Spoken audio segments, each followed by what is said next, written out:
You're listening to Guitar Talk with Dave and Jon.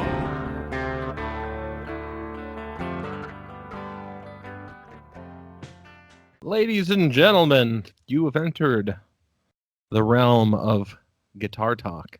We are back. That is some weird, wacky stuff. Yes! Yes, sir. All righty, folks. Welcome to Guitar Talk. I am Dave. I and am as Jon. always, Yeah, as always. he I'm is Jon, Jon. right. Hey, I wanted to recap. Last week we talked a whole lot about ACDC. A little And- acadaka. And I spent some time on your suggestions. Ooh. And I have picked I've got a 50% rating with you here. Loved Powerage. Oh, really? Loved it. That's Loved fantastic. Powerage. Yeah. I was listening to all of it, and I was like, oh, yeah, I know most of the songs, but I just hadn't paid attention. Fantastic. But I got to say, Fly on the Wall, I was not a fan. Oh, no. Fly on the Wall, I said, was the last great one. Flick of the Switch is the one that I go nuts on. Yeah, I just don't even think it's the last great one. I think it's the first bad one. Oh, okay. Well, that's an argument argument I could concede to that, but I think to me it's like the last of the iconic. Yeah. Sink the Pink was a big hit, and I just thought the production, like the way they made it sound, it didn't sound like AC/DC. It sounded like the Players, but it just didn't sound like them. And I'm listening to Brian Johnson, and the guy weird vocal effect, and the guitars are recorded with a bit of reverb and the whole thing, and it was just, I didn't care. It's easily, I will give you this, it's the weakest of the Brian Johnson up to that point. But I think Flick of the Switch is better than For Those About to Rock. That's the one to check out. Right, I'll do that one too. Yeah, Flick of the Switch. Although, I mean, I'll tell you the good songs on Fly on the Wall. Shake Your Foundations is excellent. It could have been. I know that song. It could have been on For Those About to Rock. So this week, all this AC/DC and everything got me onto other stuff that I should be paying attention to in my life. Ooh, okay. I've always been a big fan of Zeppelin 1 to 4, and I've never really paid a lot of attention to Houses of the Holy, Physical Graffiti, all the later stuff. Wow. And I spent a whole bunch of time with Houses of the Holy, and it's got a bunch of good songs on it, and it's got a bunch of stuff I just couldn't give a shit. Houses of the Holy, for those who do not know, is my least favorite Zeppelin album. Ah, I did not know that. Yes. Okay. It is my least favorite. Although there are some songs I love, some songs I like, and then some songs where I'm just like, yeah, I don't care. No. I don't like the grunge, even though it's like a goof on James Brown. Just boring to me. The song remains the same. His voice is up and like, sing out here. I mean, it's fun, but it's Jamaica, I'm okay with. It's okay. Dancing Days is okay. No Quarters, fantastic. The Rain song is fantastic. The Ocean is very good. But yeah, no, it's my least favorite of these Zeppelin albums. I did not know that. However, the next album, Physical Graffiti, is my favorite. Okay, so that'll be this week's mission, to dissect that. And basically, Physical Graffiti is 2 albums. It's a double album. The second album is my favorite half of it. Okay. But the first one is great. I mean, don't get me wrong. It's like you have a 9.5 on the first album, but the second album's a 10. So it's like, what? It's just great. All right. Yeah. Okay, that's going to go in the queue. Now, I went another direction because I'm on this classic rock kick to make sure that I'm listening to not just the hits, but like going through an entire album of a lot of stuff that I haven't paid attention to. Okay. The first Lynyrd Skynyrd record. Okay. It's a good one. I went into. What is it? It's pronounced Lynyrd Skynyrd. Is that what it is? Yep. Yeah. Yep. So Tuesday's Gone. Right. Is Freebird on that one? Yep. Yeah. Give me 3 steps. Yeah, it's a good. It that between that and the second one, I love. Okay, I'm gonna get into it here really quickly. I found that I really, really enjoyed it. Is Curtis Lowe on that album? No, I Ain't the One. Tuesday's Gone. Give me 3 steps. Simple Man. Oh Things yes. Going On. Mississippi Kid. Poison Whiskey, and Freebird. Okay. So I Great listened record. to it cover to cover. Mississippi Kid kind of had a little bit of that Johnny B. Good-ish sort of attitude to it. I don't know. I thought all in all, it was a pretty great record. I enjoyed the whole thing. I moved on to second helping, or different band. No, I moved on to more of their records. And let's see. Second Helping is the next record, right? Right. And I believe that opens up with Sweet Home. Sweet Home Alabama. I Need You. Don't Ask Me No Questions. Working for MCA. Curtis Lowe. Swamp Music. Needle and Spoon. Call Me the Breeze. Great songs on that album. Needle and Spoon. Curtis Lowe. I Need You. Sweet Home. Fantastic. I remember Call Me the Breeze. Yeah, that wasn't. It's a blues song. I'm not a fan. And then I think that's what's his name that does all the J.J. Cale's. That's a J.J. Cale song. The Breeze. Give Me Back My Bullets. Not a lot of great stuff on that I cared about. Except the title track. Yeah, that one's fun, but is On the Hunt on that album? I don't know. I already clicked off of it. Let's see. I think that might be on the next one, Mr. Saturday Night Special. Mr. Saturday Night Special has the next one I think is Street Survivors. No, there's one in between. It has On the Hunt. It has I don't know. It's telling me on the music service I use that they're sequential, so I don't know. No, the fourth album is, hold on. This one's 1977, the Street Survivors. I know Street Survivors. That's the one with I Know a Little, and it's the Steve Gaines album. Yeah. Okay, so you're missing Give Me Back My... Oh, no. So you said Give Me Back My Bullets. Yeah. Nothing Fancy you skipped, the third album. Oh, yeah, that's not on Apple streaming for some reason. That has Saturday Night Special, Cheatin' Woman, Railroad Song, I'm a Country Boy, On the Hunt, Am I Losing, Made in the Shade, and Whiskey Rock-a-Roller. Oh, okay. I dig that record. Yeah, that one sounds like it's got some good stuff on it. I just don't know it. Yeah. But let's go to Street Survivors for a second, because I remember years ago you got into I Know a Little for a while. Yeah, well, it's a great song. Well, yeah, I just came across it again. First time in years I paid attention to it. It's fantastic. He's ridiculous. Yeah, it's good playing in that song. Yeah. So that's Steve Gaines? Yeah. That's his song, actually. He wrote it by himself. In fact, there's a version, I think, bootleg somewhere or on one of his records, you can find that he did it by himself. Right. And that's very clearly a Strat or something single coil playing that. It's and even more so, you can hear that it's a Rosewood board. I can tell you what kind of battery is in his fucking tube screamer that he's got. Exactly. You're right. So that's a good guitar tone though. It's very cool. Oh, it's great. Great record.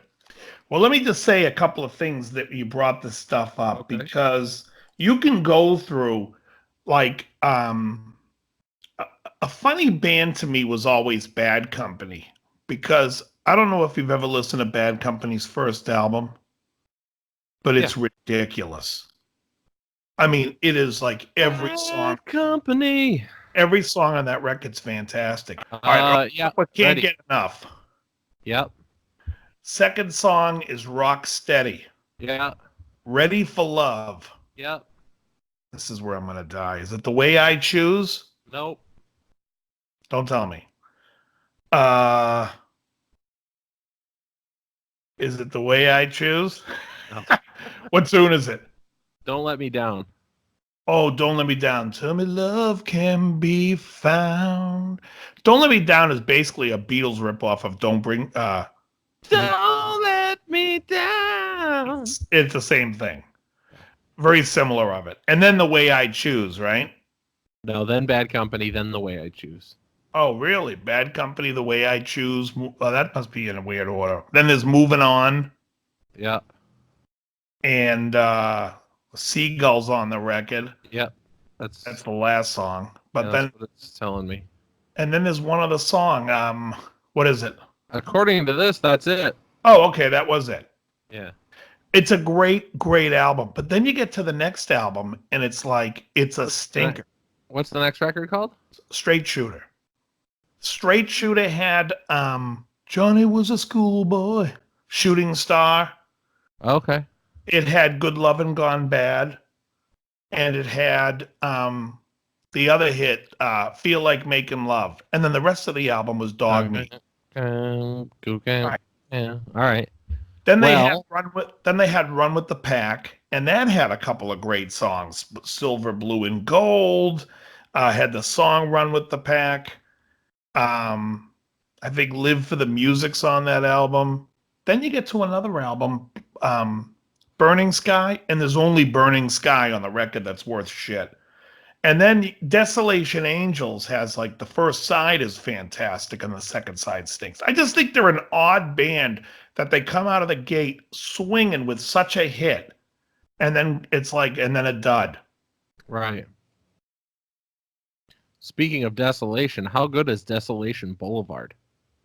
By Sweet? Yeah, that's a good record. Yeah, I love it. I love Sweet. Do they have anything good on that record? We are talking about the American pressing of that album. Do they have any other good records? Oh, yeah, the one right before it's fantastic. Sweet F.A., what's the name of that album? Sweet Fanny Adams. Great album. Okay.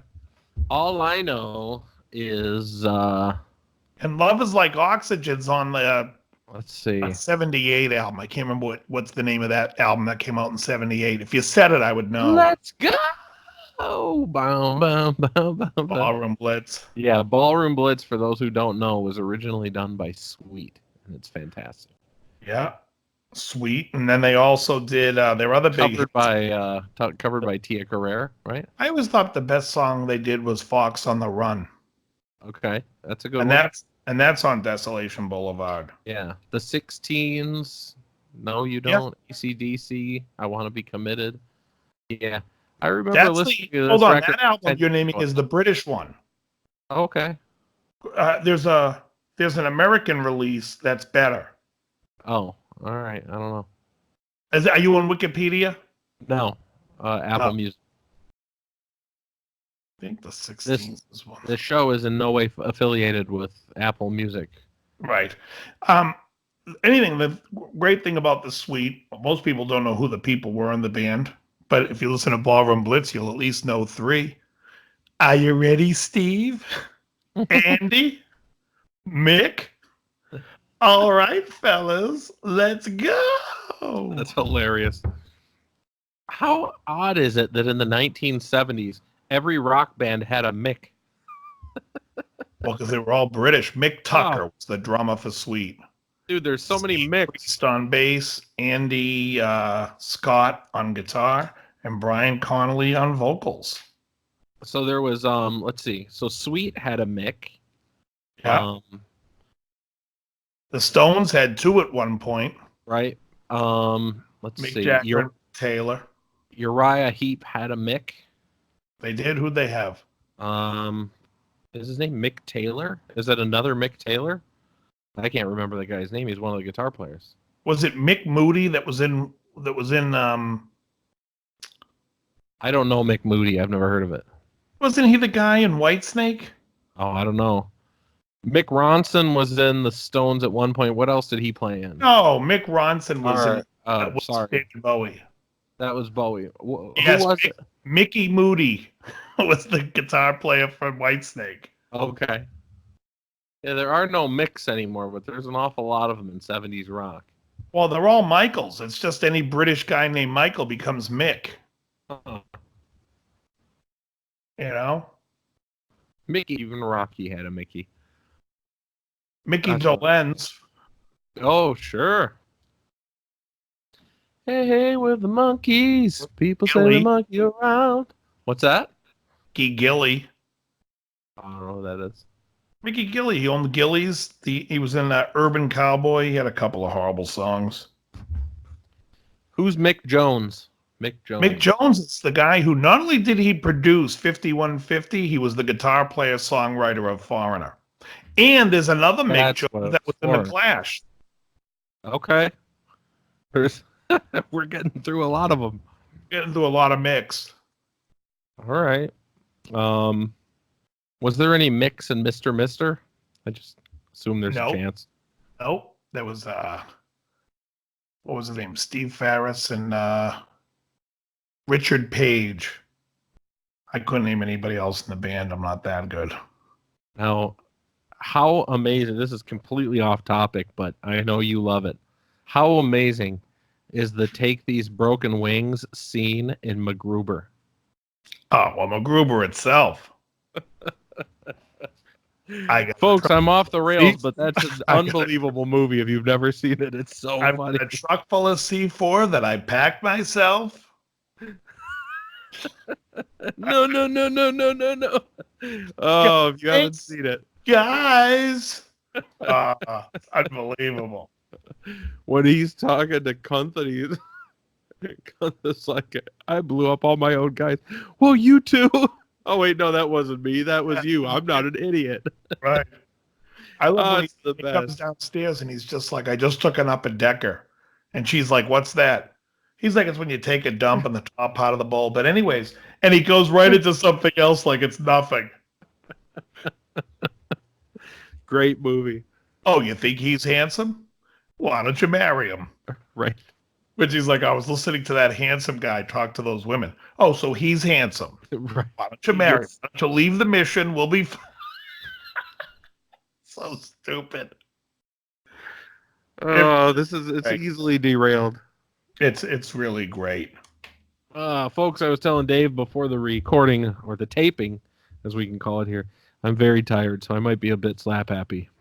Yes. How is the new going It's with the selling of the amplifiers and pedals? It is fantastic. It's really hard to not enjoy the hell out of this. Just surrounded by nice amps and pedals all day long. It's like, what do I have to talk to people about? All the stuff that I love. It's great. Right. Yeah. And so you had a few amps at your house, I remember. I do. And how are they playing? What do you enjoy? Right now, I've got, as a taste test, I've got a Tone King Imperial and a Tone King Falcon.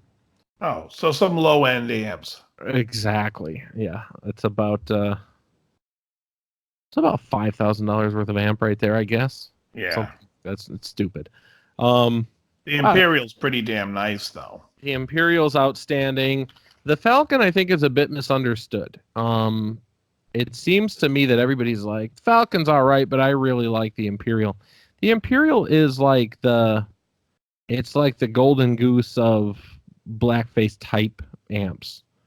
There's a lot of that like big swirly, juicy blackface kind of sound in that amp.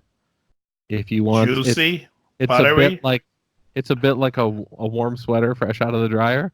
Yeah. It's like an Arizona sunset. No, but it's got some of that. It's got a lot of that Al Jolson sound. Blackface? That's terrible. That's terrible. Right. Mammy. And the other one, the Falcon Grande, which I actually think I like a lot, is a bit more tweed. In fact, I think it's got more mid and everything in the sound. It's great. the Princeton amp by Fender was going to be running for governor of Virginia, but they found out all through the 60s it was in blackface. Terrible. It's rotten, folks. Oh boy. Oh boy. So Oh, yeah. boy. So yeah, those are here and they're fun. And And what about, we were talking about, Yeah. this is something that I wanted to talk to you about. oh no.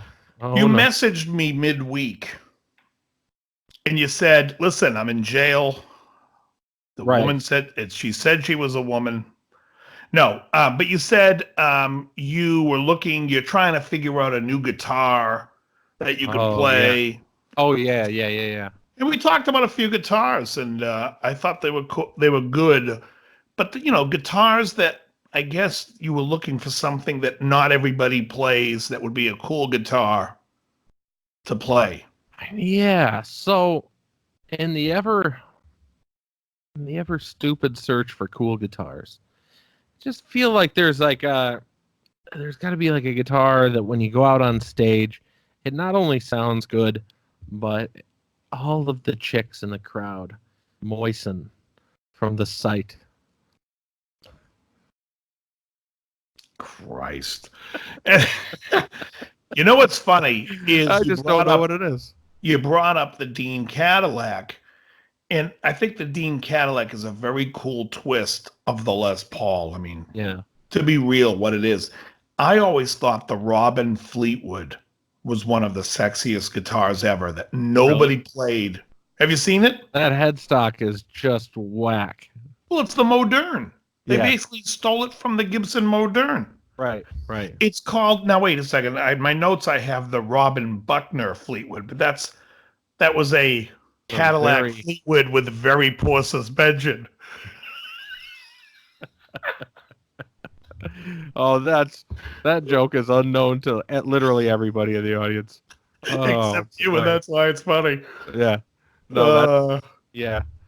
No, you know where this came from? This came from my buddy Chris sending me a picture of a PRS and him saying, "Ooh, look at this. I want this." And it was like a McCarty something or another with an artist grade top and all that. And it just got me thinking as I'm looking at it, like we're supposed to be playing like rock stuff, and this guitar is all, it's Dr. Lawyer guitar. Mm-hmm. Just thinking, the best way to make fun of him about this guitar is just to say, like, why do you want another Dr. Lawyer guitar? He's a single guy. So I immediately start talking about how chicks aren't going to dig that. Right. That's the whole thing. Then I start thinking, like, what would be like that one guitar that would be like classic yet a bit rebellious or whatever? The thing that's kind of like a twist between like you're in a 70s motorcycle gang and it's still a good guitar. That's kind of like the whole thing, that vibe. So I start thinking like, black and chromed out Gretches. Like you pointed out the Steve Wariner Nashville Gentleman, which is damn close. It's a good look. A Gibson Les Paul with chrome hardware in black is a good look. Hard to find. Let me show you the one I'm talking about here. No, I don't want to do that. This is what I want to do. Boom, boom. See if you get that. All right, something came up. Let's see if it lets me do anything with it. Yeah, this is the one I looked at the other night. Oh, it's ridiculous looking. Could you imagine playing that thing? People would be like, who is this guy? And where did he get that guitar? I can't get it now. It's already sold. Yeah. Yeah, that's a bit... Yeah, the thing about the Modern is that headstock says less 70s motorcycle gang and more the Jetsons to me. Well, the whole idea of this guitar is it looks like it's a mix of every Gibson guitar rolled into one, which is why it's hilarious. It is hilarious. It's a Firebird, it's a Modern, it's an Explorer, it's a 335. I mean, it's just stupid. But it's so stupid, it's genius. Like, if I saw somebody play this guitar, I'd be like, that is the coolest looking guitar. It's a funny one. Oh, wow, there's one in green. There's some beautiful ones. Wait, Let's see if this one lets me save the picture. curious if you're with me on this.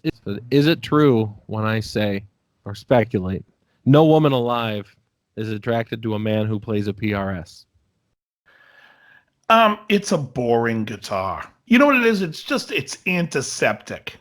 There's nothing to it. The look of it, it doesn't scream rock star to me. It doesn't scream sexy to me. It's just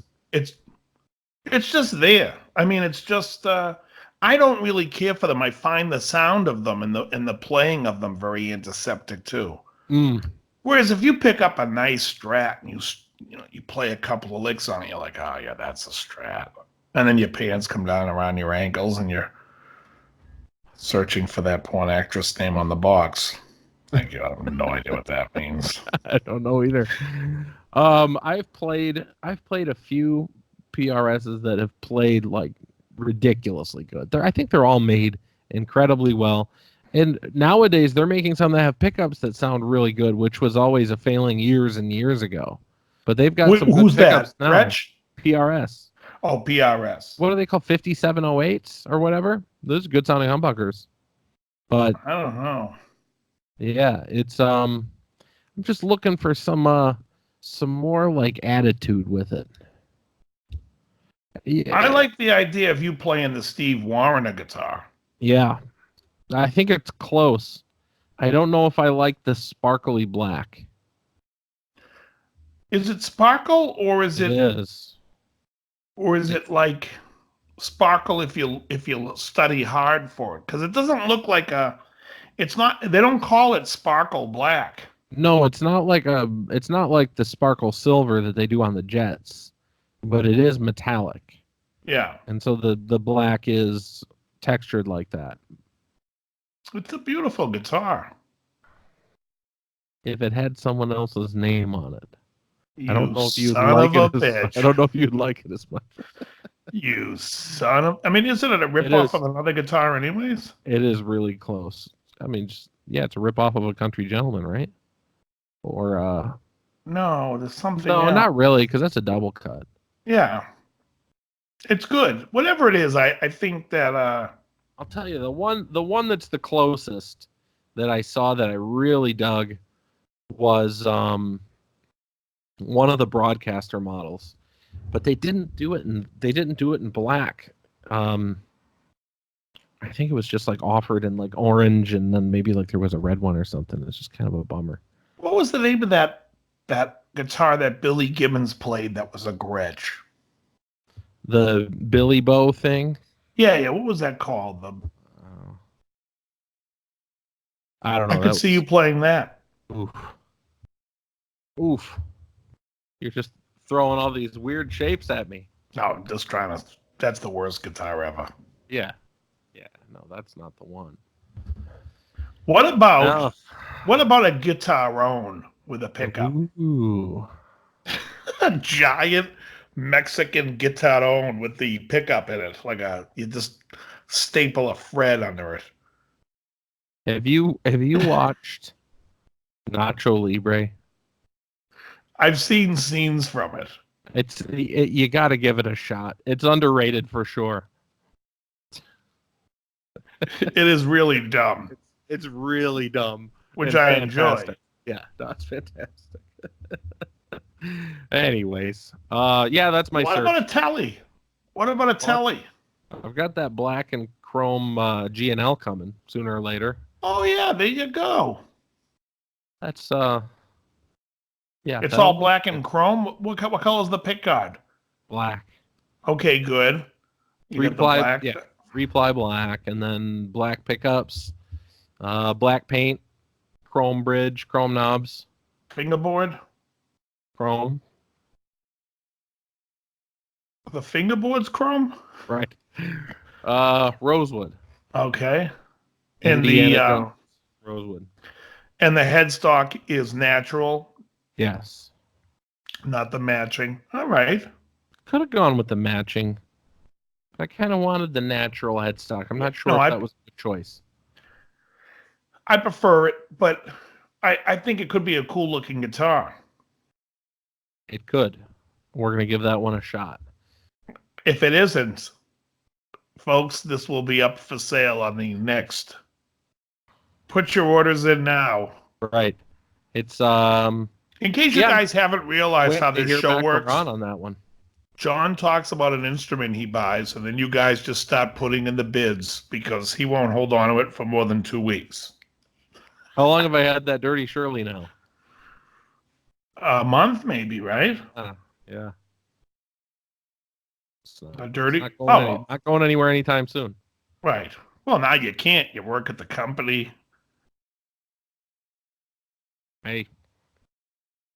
Now, I have a caller online too. That's the note has come to me. It says, "Who do we contact if there's a faulty Wampler pedal?" Sure, give me a call. All right. Don't call me. That light, dude. I gotta get that light on that compressor. I have no idea when the thing's on or not. You have Oh wait, did I just give it up that was me? Oh, that I was the caller. You're the caller. Yeah, so you've got an ego compressor with a bad light. Yeah. We got to fix that. How old is that pedal? Brand spanking new. Yeah, we got to get you taken care of. Yes. Oh, I feel like I'm back at the office. Oh God. Today. Use RA number 1, 2. What kind of idiot would 3. use that? Yeah, that's what I have on my luggage. Right. Spaceballs. Exactly. So you watched The Sopranos? I finished it yesterday. Okay. Well, it's the second time around watching them, and they're great. It's a great show. A lot of fun. I seem to remember that late in the series, Tony Soprano's daughter was pretty hot. In the words of Jackie Aprile Jr., he says, "Meadow is mad ripe." Okay. Yeah, I don't know. But anyway, so I'm going to start Breaking Bad this week. I dove back into Flight of the Conchords. Oh, I hit that a couple of weeks ago. It's hilarious. Love triangle, so a love triangle like Fleetwood Mac. Actually, that's a love square. There was 4 of them. Jermaine, prisoned. Oh, Murray, Prison. Oh, it's yes. the best. Oh, it's a great show. Folks, if you haven't seen Flight of the Conchord and you have either HBO or the HBO app, please watch it. It's really good. Season 1 really is the only one you have to go through. I agree. I don't know if you need to hit season 2. So, I don't know if I remember season 2. Yeah, it's not that much of a time commitment because you just do 1. Well, season 1 was like epic, and season 2 was like trying to capture the magic of season 1. It just wasn't there. So I wanted to bring up the fact that tonight, while we're recording this, Dave Friedman and Mark Kazansky are doing their Tone Talk with Steve Vai. Oh, and wow! That's gonna be a big episode for those guys. So that's pretty cool for them. But it made me think, like, all this listening to music this week, can Steve Vai play guitar and do the duck walk? Because that, ladies and gentlemen, is the true testament of a great guitar player. Can you duck walk? DL, when you were coming up and you were watching bands playing in clubs, was anybody copying that move from Angus? What move? The duck walk. The duck walk is a Chuck Berry move. Right. But Angus does it better. Angus does everything better. I hate Chuck Berry. The only thing Chuck Berry is good for is if you want to find video of women urinating in a public restroom. Chuck Berry is. Thank you very much, folks. He was arrested for that, folks. I don't know if anyone knew that. Yeah. Oh my God, that's great. So yeah, you're not a Chuck Berry not a big fan of Chuck. But I will say this: Chuck Berry is, as much as I don't care for him, and I think that music was irrelevant almost from the beginning. I will say this: on the Mike Douglas show, when Chuck Berry is on there with John Lennon and Yoko Ono, and she's screaming like a wild Indian, he's just making hilarious faces at the TV like, what the hell did I get myself into? And that was amusing. But I mean, even if you watch Hail Hail Rock and Roll, after that, Keith Richards was basically like, "Go piss up a rope. I'm stealing your band and gonna go do an album." And he did. He did Talk Is Cheap, which is a great, great album. Huh. Another great album. We don't talk enough about perfect albums because, what is a perfect album? What is it to you? Pearl Jam's 10. Just kidding. Just kidding. The crickets in the background with the Yeah. giveaway that you were getting. Right, exactly. A perfect record is just a record that when you turn on one song from that record, you can't turn off the rest of the record. You just can't. Yeah, the whole album says something where it's like, it's just and there's not many of them, but then there is. And I was looking up, Rolling Stone had like a top 100 albums of all time. And I think 3 of them I agreed with. Yeah, they usually are not sharing your viewpoint. Yeah, they are in what I consider to be the shitbag McGee of guitar or music rags. They're just stupid. But I also find that my taste isn't among the mainstream, and that's fine. I mean, I don't know if in the top 100 albums, if off the top of my head, I don't know if a Hendrix album would fit in. And that's just me being honest. Maybe it would. I don't know. I could tell you that more than one wouldn't. Mm. No way in hell. I mean, if I'm being honest. And it's like, it just seems like they try to fit everything in. And a lot of it is like kitsch bullshit. Mm. It's like, we're so hip. And they name bands that stink. And then I think of like albums that are like perfect albums that no one talks about. And it's like, I don't think Leonard Skinner had a perfect album. No. I just don't. If the first one is the best one, then still it's not perfect. No, there's some dogs. Yeah. There's some dogs, but that's it. Like we talked about Back in Black being a perfect album. Right. I mean, that clearly is. And I would almost say that Highway to Hell is as well. It's very close, yeah. I don't know if I would think about like Zeppelin and Pink Floyd. I don't know if I could say there's a perfect Zeppelin album. Maybe Physical Graffiti you're saying is the one. So I've got to dig into that. I think they're almost all perfect. I mean, 4 is pretty damn good. 4's perfect. It's a perfect album. 2's a perfect album. 4. Nope. All you got to think of is one song that you don't like on another album, and it takes it out of the running. So right. I think 2 and 4 and Physical are the perfect albums by Zeppelin. What about Floyd? I mean, I think Dark Side of the Moon's a perfect album. Yeah.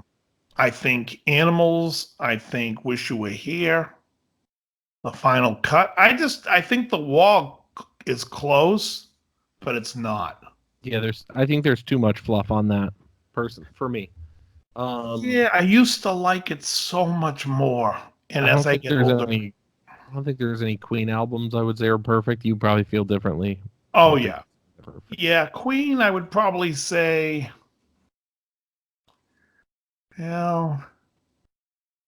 Sheer Heart Attack is a perfect album. Queen 2 is very close. Sheer Heart Attack for sure. Maybe A Day at the Races. Mm. Love that record. Yeah. You like that more than me. I think there's a lot of junk on those, but that's just me. Yeah, I mean, I think those are great records. I'll tell you an album I've been listening to this week that I think is fantastic that no one talks about. It's Blondie, Eat to the Beat. Yeah, speaking of Ballroom Blitz, it was produced by Mike Chapman. Okay. But it has Dreaming and Atomic on it, and so many. I think every song on that album is killer. Mm. Van Halen 1. Perfect. 2. Perfect. Women and Children. The best. Fair Warning. So good. Fair Warning, I would probably say, is also pretty close. One Foot Out the Door gets a little bit hard to digest. Dive It Down for sure is nowhere close. And 1984, I don't care for House of Pain. I love Girl Gone Bad. And I can't stand Panama. Like, it's one of those songs that's like so overplayed I can't listen to it. Yeah.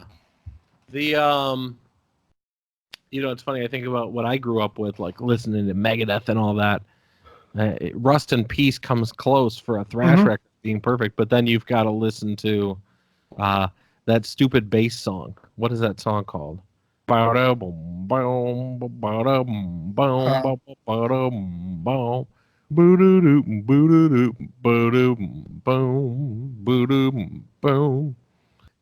Patrol, that's the one. It's like, oh, what'd you put that in there for? And then it ends with Rust in Peace. I could listen to everything on that record, except I automatically bump past the bass song. It just doesn't make sense to me. Yeah, that's the one that Ellefson wrote. Right, Dawn Patrol. Doesn't need to be there. It's their artistic statement, I guess. But boy, for a metal record, that one's pretty good. Countdown was good. Yeah, Countdown's incredible. I'd listen to that whole thing too. Actually, now that you mentioned it, I wonder if there's anything on that I don't like. Yeah, I was just looking at Countdown. I think I personally like all of it because of the time and place and all that, but I don't know if it's really a perfect record. Skin of My Teeth, Symphony of Destruction, Architecture of Aggression, Foreclosure of a Dream, Sweating Bullets, This Was My Life, Countdown, High Speed Dirt. The first 8 songs are flawless. Psychotron is stupid. Captive Honor is great. Ashes in Your Mouth is great. Yeah, I think Psychotron and Captive Honor are probably the weakest of that. But, yeah. Yeah, I liked... Assassin in Stealth, Assailant from Hell. So stupid. You guys like my Dave Mustaine impression? I think Peace of Mind is a perfect album, and I think Iron Maiden Number of the Beast is a perfect album. 22, the Avenue. If you're feeling down, depressed, and lonely, there's a place that you can go. Go. Gang, bram. 22 Acacia Avenue. Yeah, Peace of Mind loses me toward the end too. Like, come on, what are you talking about? The worst song on the album is Quest for Fire. Sun and Steel's phenomenal. Yeah, Sun and Steel's good, but Quest for Fire and To Tame a Land, I could just give a shit. Oh, To Tame a Land's my favorite song on the album. He is the king of all the land and the kingdom of the sand of a time tomorrow. He is destined to be the king. He rules over everything in the land tomorrow. Ow! Quest of Fire is the worst song on the album. I think Invaders and Gangland are weak on Number of the Beast. Invaders! Pillaging. I love that song. Invaders! Yeah. Back down. Yeah, but I don't know. In metal, it's tough. We've talked about British Steel before. There's a lot of soft spots in that. No. What do you mean? We talked about British Steel, and there's a lot of soft spots. That album's perfect. Oh, you're crazy. You're out of your mind. The Rage and Steeler would be your argument. You don't have to be old to be wise. United's the worst song on the album. It's a full song. It's not as bad as Parental Guidance. What album is that on? Oh, Turbo. That song sucks. United. Oh, it's awful. Rapid Fire Metal Gods, Breaking the Law, Grinder, and you know I love Grinder. Not only for setting up all of my dates, but I like listening to it too. The app. You love Grinder, the app. Right. You don't have to be old to be wise is cool. Living After Midnight is obviously legendary. The Rage. What is? I can't think of that. We were drinking beauty with our eyes. All right. And the rage band Gang, go do go do go do go down. Oh yeah. Down, down, Yeah, but down, down. I can't listen to United. It comes on and I gotta turn it. Oh, It's United's just terrible. it's so cheesy.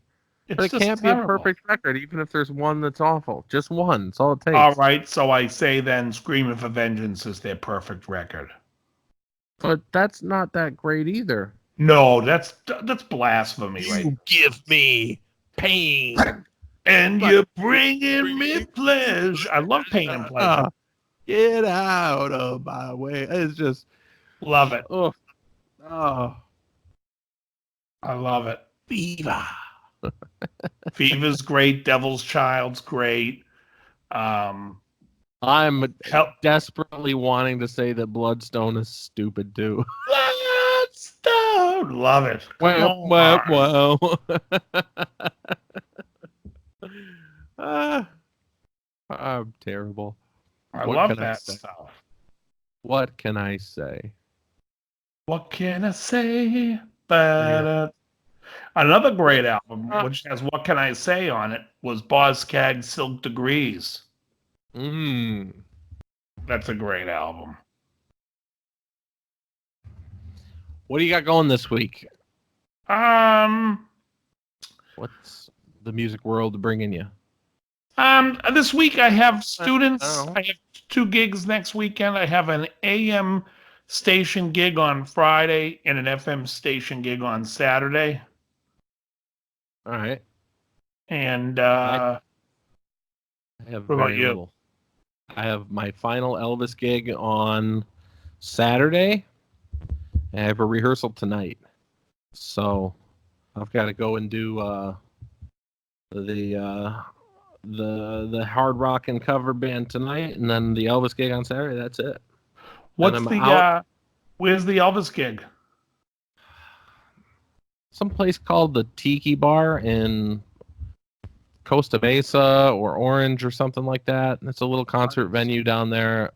Has a big room that holds it just in the concert area of it. I think it holds like 150 people or something. It's not huge, but decent. I don't know what Wow. I don't know what we've sold so far. Haven't been really paying that much attention, you know. Wow. Yeah, it's gonna be the last one, and then I'm gonna spend some time relearning how to play guitar again after playing Kiss songs all these years. Exactly. Let's see, what does a full major chord look like? What's a minor chord look like? It's been nothing but fives and pentatonics. Oh yeah. They were fun. You know, I gotta say though, Gene Simmons as a bass player has a lot. I think he had a lot more interesting playing on those records than the guitars did. I enjoyed Gene. I also like Gene's voice a lot better. No, that's what I'm saying. I think Gene's an underrated bass player. Yeah, he's really. I think so. I mean, you never hear anybody complimenting the musicianship of Kiss. No one ever does. Right.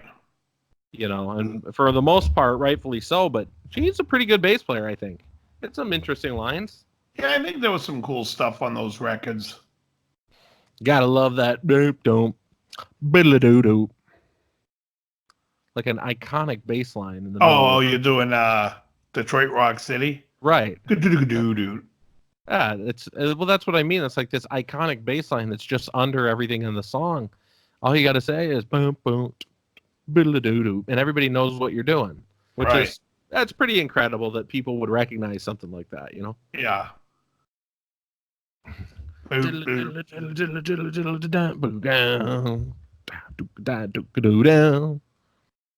I hate that record. I hate Destroyer. Do you hate that song as well? I think that's a good song. That might be the only it's Kiss song silly. I like. The only thing I like about it is Gene reading the news in the beginning. Today in the news, right? He's like the newscaster in the beginning.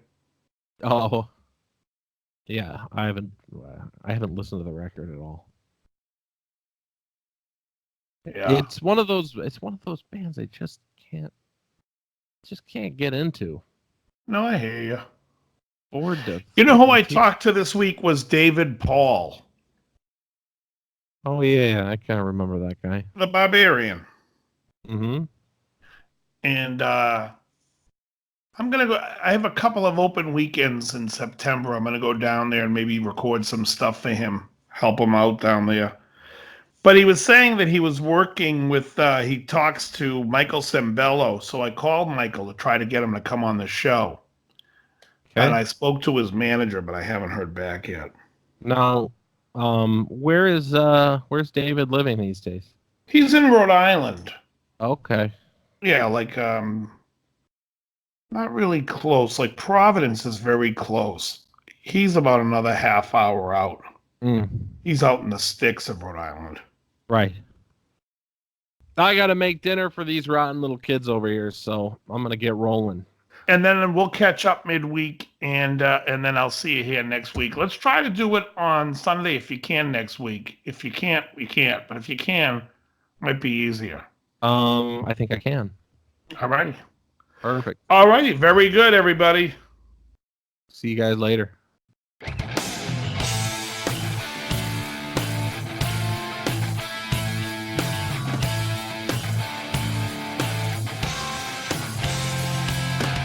You're listening to Guitar Talk with Dave and Jon.